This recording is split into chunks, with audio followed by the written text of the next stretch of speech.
사랑합니다. 축복합니다. 옆 사람하고 인사하십시다. 축복하십시다. 사랑합니다. 축복합니다. 오늘은 세 번째 출애굽기 강해입니다. 모세가 만난 하나님. 2절에 보면은 뜰기나무 가운데 타지 않고 있는 하나님을 모세가 만나게 됩니다. 뜰기나무가 불에 탄다고 하는 것은 상식입니다. 그러나 타오르지 않았다는 것이죠. 거기 하나님이 계셨습니다. 이 말은 모세가 만난 하나님은 우리의 상식과 우리의 계산되는 그런 하나님이 아니고 우리의 상식을 초월해 계시는 전능하신 하나님이라는 뜻입니다. 누가복음 8장에 보면은 회당장 야이로의 12살 먹은 외동딸이 죽어갑니다. 그래서 사람을 보내서 예수님 보고 고쳐달라고 했습니다. 그런데 예수님께서 가는 길에 사람들이 와서 이제 예수님이 가실 필요가 없습니다. 그 딸이 죽었습니다. 그렇게 이야기했을 때 예수님께서 두려워 말고 믿기만 하라. 그 딸이 구원을 받으리라. 그러니까 성경에 보면 사람들이 비웃었다고 그랬습니다. 비웃었다고. 왜냐하면은 이거는 상식적으로는 말이 안 되잖아요. 죽었는데 무슨 예수님이 고친다고 두려워하지 말라. 살아날 거라는 거죠. 상식적으로는 불가능한 일입니다. 그런데 예수님께서 아이야 일어나라 하시니 그 떠났던 영이 돌아와서 일어나더라. 하나님께서 모세에게 보여주려고 했던 것이 바로 이 믿음입니다. 불에 타지 않은 뜰기나무 가운데 계시는 하나님, 인간의 상식을 초월해 계시는 전능하신 하나님, 여러분과 제가 일생 동안 훈련받고 경험해야 하는 믿음이 바로 이겁니다. 모세가 처음부터 단번에 이런 믿음을 가지게 된 것은 아닙니다. 그러나 하나님이 계속해서 여러 가지 사건들을 보여주시고 손을 품에 넣어봐라. 손에 넣었습니다. 빼니까 문둥병이 걸렸습니다. 다시 넣어봐라. 다시 넣었더니만 또 나았습니다. 네가 짚고 있는 지팡이를 던져라. 뱀이 됐습니다. 그것을 잡아라. 지팡이가 다시 되었습니다. 이런 훈련을 통해서 모세가 결국 깨닫게 된 것입니다. 내가 만난 이 하나님은 우리의 어떤 상식 안에 있는 하나님이 아니고 상식을 초월해 계시는 전능하신 우리 인간이 계산이 되지 않는 하나님이다 하는 것을 깨달은 것이죠.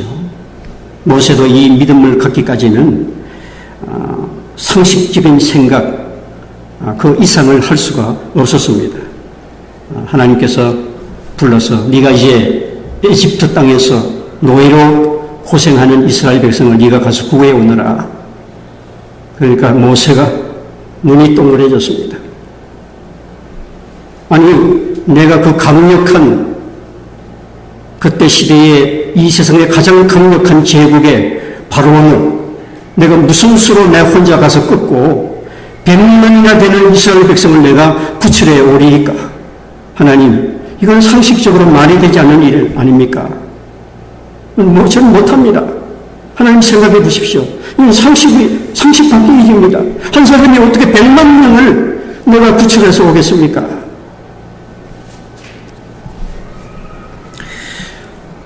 모세도 처음에는 그랬습니다.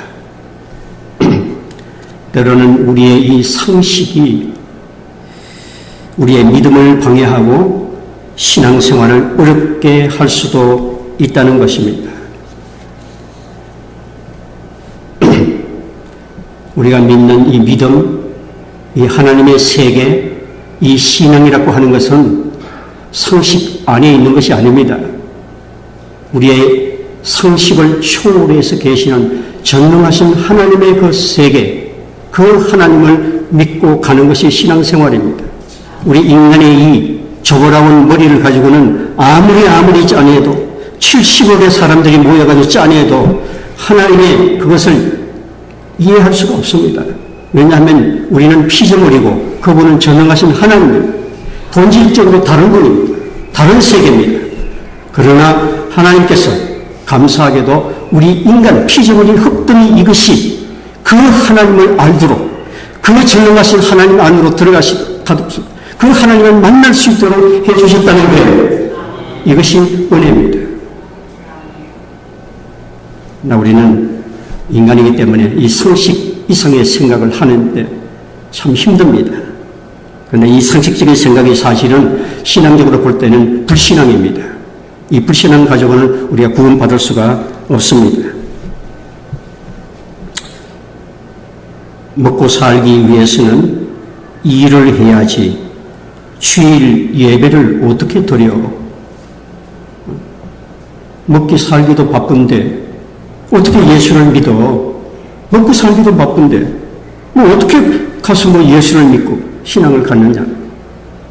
이것이 상식적으로는 맞는 말입니다. 그렇죠? 학생이 유학 와서 숙제하고 공부를 해야지 교회에 다닐 시간이 어디 있어? 이것이 상식적으로 맞는 말입니다. 그렇죠? 그러나 이 상식적인 이 생각 속에 머물러 있는 동안에는 예수님이 죽은 야이로의 딸을 고치시고 하나님께서 모세를 한 사람 보내서 100만 명의 이스라엘 백성을 구출해내는 그런 하나님의 능력, 전능하신 하나님, 그것은 우리가 경험할 수 없다는 것입니다.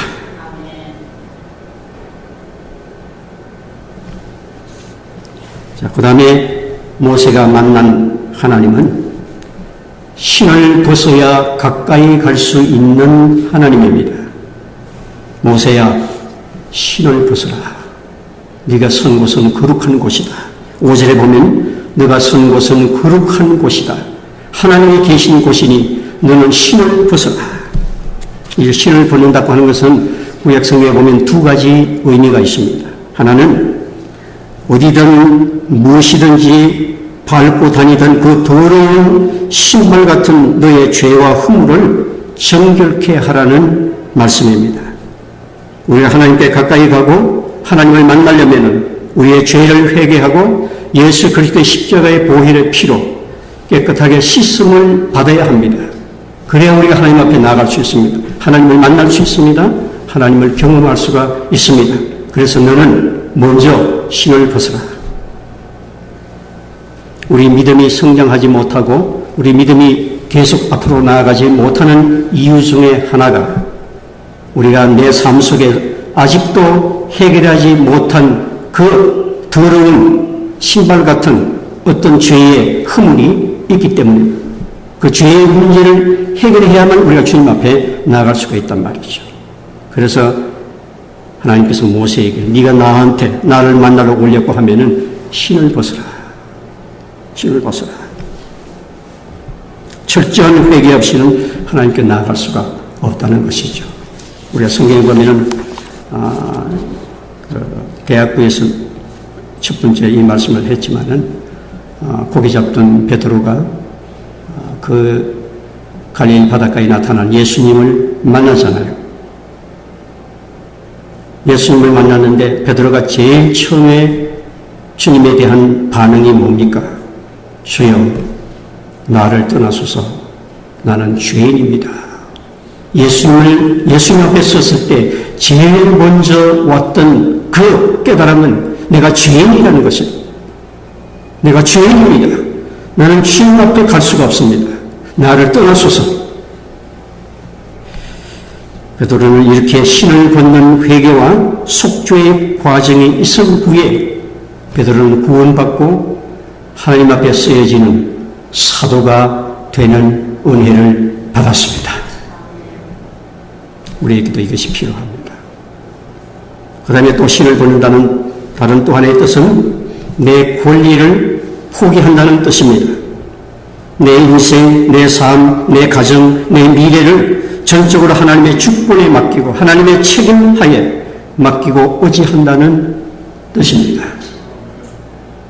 바울이 예수를 믿고 나서 했던 고백이 뭡니까? 바로 이 고백입니다. 이제 내게 사는 것은 내가 아니요 그리스도가 내 안에서 사는 것이다. 내 인생은 내 것이 아니요 주님의 피로 값지고 사신 주님의 것이다. 이제부터는 내 인생의 주인이 바뀐 것입니다. 주인이 바뀌었단 말이죠. 이제 내게 있어 사는 것은 그리스도니 죽는 것도 유익함이로다. 죽고 사는 것을 하나님의 주권에 맡기고 의지했다는 뜻입니다. 이렇게 해야 우리가 주님 앞에 나아갈 수가 있습니다. 우리가 진정으로 하나님 앞에 나아가려면, 살아계신 하나님을 경험하려고 하면은, 하나님의 전적인 인도를 받으려고 한다면은 아직도 내 인생이 내 학위에 달렸다, 이런 생각, 내 노력에 달렸다, 이런 생각, 내 인생은 내 것이다, 이런 생각, 내가 가지고 있는 이 몸과 생명이 내 거다, 내 인생은 내가 책임진다, 이런 신발 같은 생각을 벗어 던져야 하나님 앞에 갈 수 있습니다.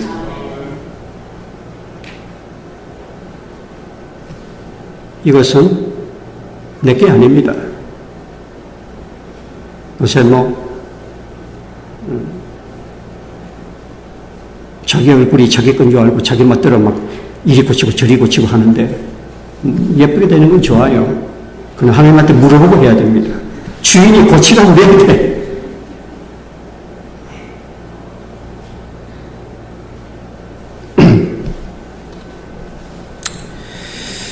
자, 그 다음에 마지막으로 15절입니다. 모세가 만난 하나님은 여호와 하나님입니다. 이 여호와라고 하는 것은 하나님의 이름입니다. 처음으로 모세에게 알려졌던 이름입니다. 이 여호와라고 하는 하나님의 이름에는 두 가지 뜻이 있습니다. 오늘 여기도 나와 있는 것처럼 여호와라고 하는 것은 나는 스스로 있는 자다. I am who I am. 나는 나다. 그 뜻이 뭐냐 하면은, 하나님은 누가 하나님을 어떻게 한 것도 아니고 만든 것도 아니고, 하나님은 스스로 계시는, 말하자면 모든 존재의 근원이 되시는 하나님이라는 뜻입니다. 모든 존재의 근원이 되시는, 영어로 말하면 to because, 모든 것의 근원이 되는 to because 하나님이라는 뜻입니다. 그것을 모세에게 가르쳐 줬습니다. 이것은 무엇을 말하는 겁니까? 세상의 모든 피조물, 우주, 인간, 모든 존재의 근원이 하나님입니다. 그 다음에는 우리 인간의 생사화복을 주관하시는 하나님, 우리 인간이 살아가는 생명, 하나님의 주권에 속해 있습니다. 이 생명만은 이 세상에 누구도 어떻게 할 수가 없습니다.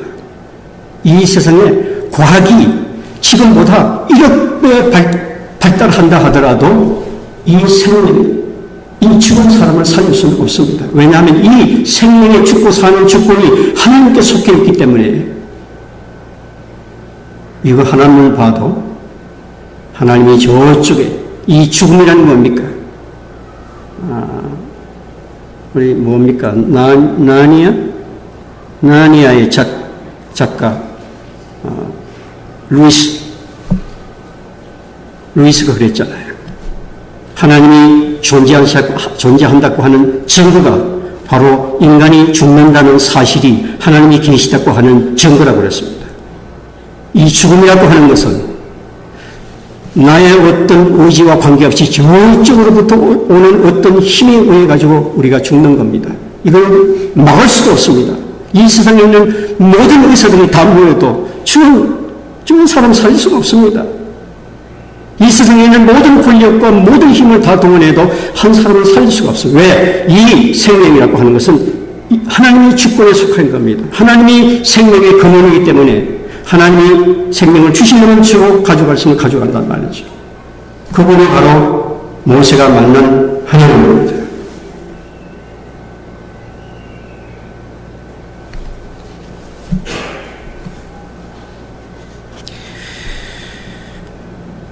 하나님께서는 화복, 인간에게 화도 주고 복도 주시는 하나님, 그것이 하나님께 달려 있습니다.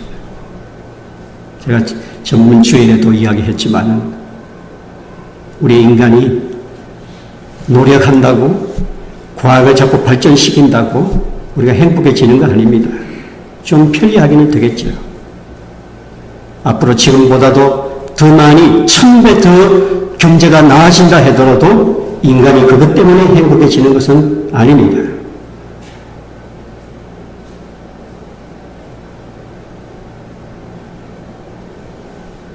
예수를 믿어야 됩니다.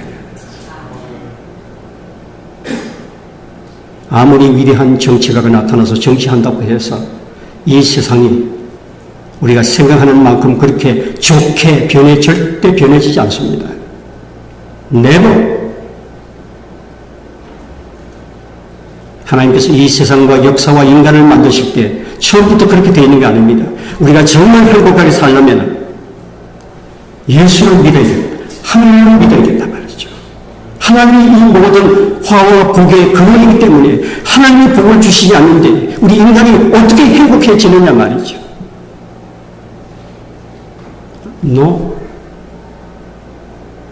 모세가 이것을 깨달았다는 것이죠. 일어서고 넘어지는 것이 여호와께만 감고 성공과 실패가 여호와로 말미암고 번영과 멸망이 여호와께로 말미암나니 여호와는 살리기도 하시고 죽이기도 하시느니라. 이 하나님, 생명의 근원 되신 하나님. 그 다음에 두 번째, 여호와라고 하는 뜻은 ready to act, 행동할 준비가 항상 되어 있는 하나님이라는 뜻입니다. 이 보세요. 10절에 보면은 이스라엘 백성이 너무 에집트에서 노예 생활하면서 고통스러워서 하나님 앞에 부르짖었다고 그랬습니다. 하나님의 백성이니까. 그때 하나님께서 이렇게 말씀하셨습니다. 내 백성 이스라엘을 애굽에서 인도하여 내게 하리라. I will my people out of Egypt. I will. 내가 하겠다는 것이죠. 이스라엘 백성이 부르짖을 때 하나님은 그 부르짖을 기도에 행동할 준비가 되어 있는 하나님, 그분이 여호와 하나님이라고 합니다. 그 이름 속에 그 말이 들어있습니다. 하나는 to because, 하나는 ready to act. 이것이 여호와의 이름 속에 있는 뜻입니다. 그래서 예수님께서 너희는 뭐 먹고 뭐 마시고 뭐 입고 살까 염려하지 마라. 그런 것은 예수 안 믿는 사람들이나 걱정하는 거다. 너희는 하나님의 백성이 아니냐. 하늘에 계신 하나님께서 우리 자녀들이 먹고 입고 마시고 그런 상황에서 항상 행동할 준비가 되어 있는 하나님이 하늘에 계시지 모르구나. 예수님께서 그렇게 말씀했습니다. 세상에서 제일 못난 크리스찬이 누굽니까?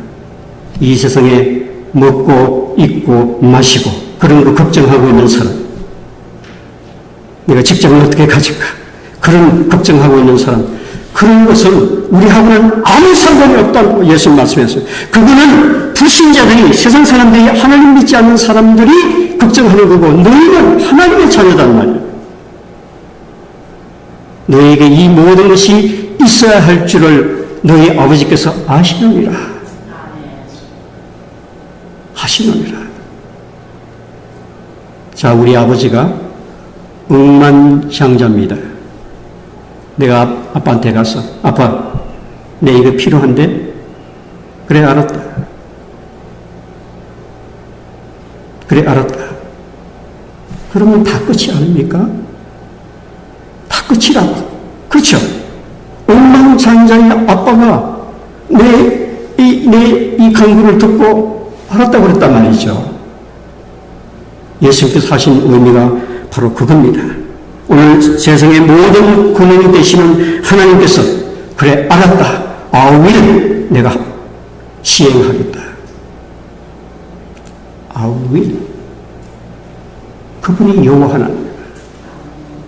오늘 제가 간절히 바라는 것은 모세가 만났던 그 우리 인간의 생각, 인간의 계산, 인간의 상식을 초월해 계시는 그 전능하신 하나님은 여러분이 만날 수 있기를 바랍니다.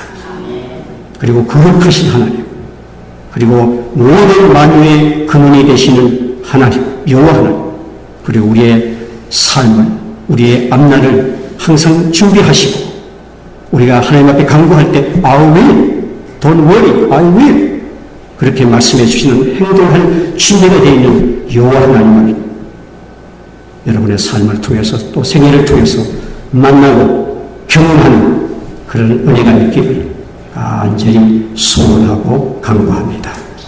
기도드립시다. 하나님 아버지 감사합니다.